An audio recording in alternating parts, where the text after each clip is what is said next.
ఈ గుమ్మడికాయ గింజల్లో విశేషమైన ఆరోగ్య ప్రయోజనాలు ఉన్నాయి. ఈ గుమ్మడికాయ గింజలో ఒమేగా 3 ఫ్యాటీ ఆమ్లాలు ఉన్నాయి. Vitamin E, vitamin B7, biotin అని ఉంది, బయోటిన్. ఇక ఖనిజ లవణాలు అయితే ఖనిజ లవణాల గని, మినరల్స్ గని, phosphorus, copper, iron, manganese, potassium, zinc, magnesium. చూసారా ఎన్ని ఉన్నాయో? ఇన్ని ఉన్నాయి. వీటితో పాటు ఈ గుమ్మడి గింజలు ఎలా వాడాలి? గుమ్మడికాయ గింజలు కొనుక్కొచ్చుకొని ఇంట్లో పెట్టుకోండి. రాత్రిపూట 2 స్పూన్లు నానబెట్టండి. రాత్రి అంతా నానతాయి.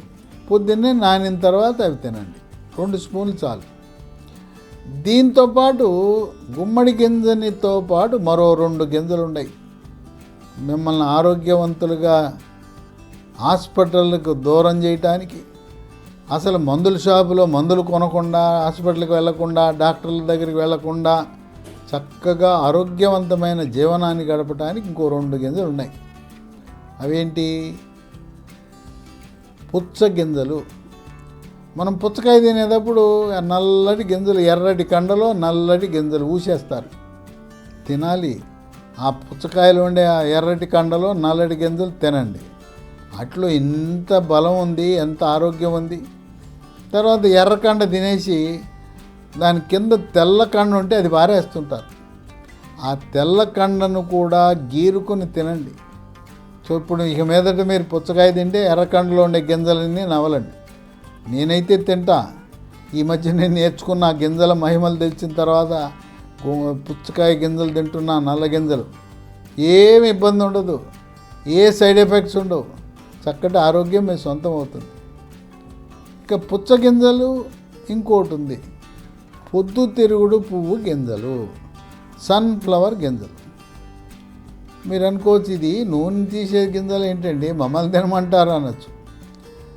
ఈ గుమ్మడి గింజలు 2 స్పూన్లు, పొద్దుతిరుగుడు పువ్వు గింజలు 2 స్పూన్లు, పుచ్చ గింజలు 2 స్పూన్లు విడివిడిగా నానేయండి.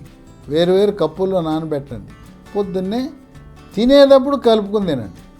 నానబెట్టడం వేరే నానబెట్టండి. ఆ విధంగా ఈ గింజలు చాలా మేలు చేస్తాయి.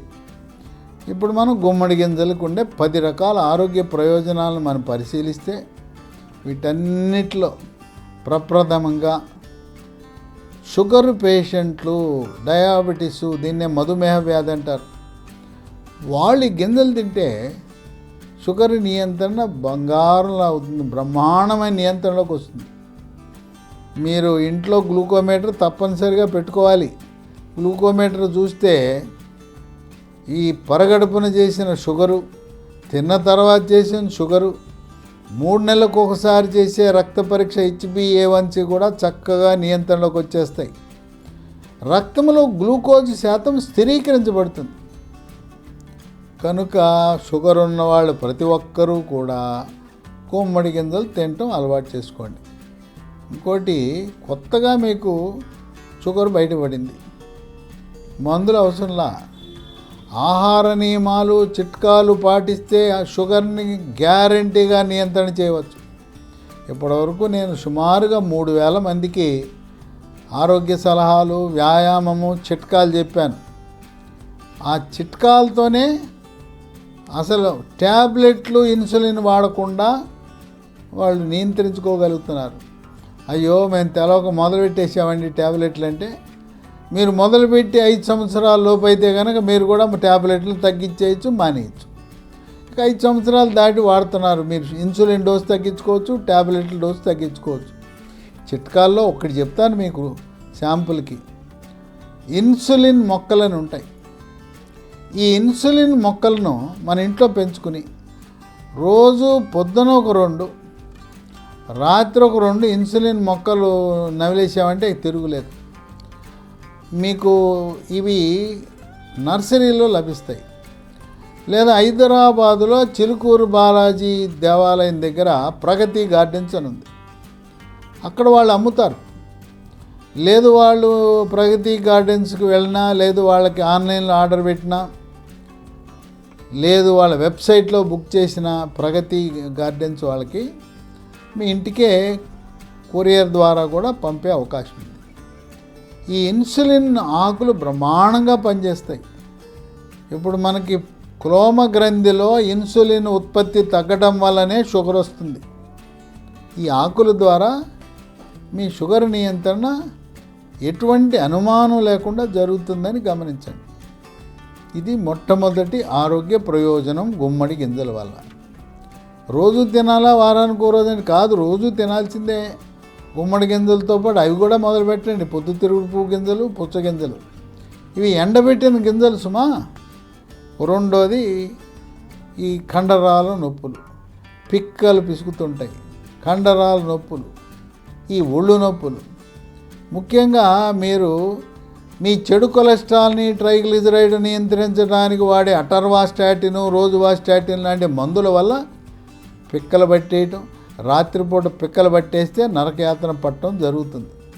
అసలు ముందు అటర్వాస్టాటిన్, ఈ రోజువాస్టాటిన్ని మానేసి ప్రకృతి ప్రసాదించిన హెర్బల్ మందు ఒకటి ఉంది. దాని పేరు లైఫోస్టెరాల్, LYPHOSTEROL. అవి మానేయండి, ఇది మొదలు పెట్టండి. ఇది పొద్దున ఒకటి, రాత్రి ఒకటి కొంతమందికి అవసరం ఉంటుంది.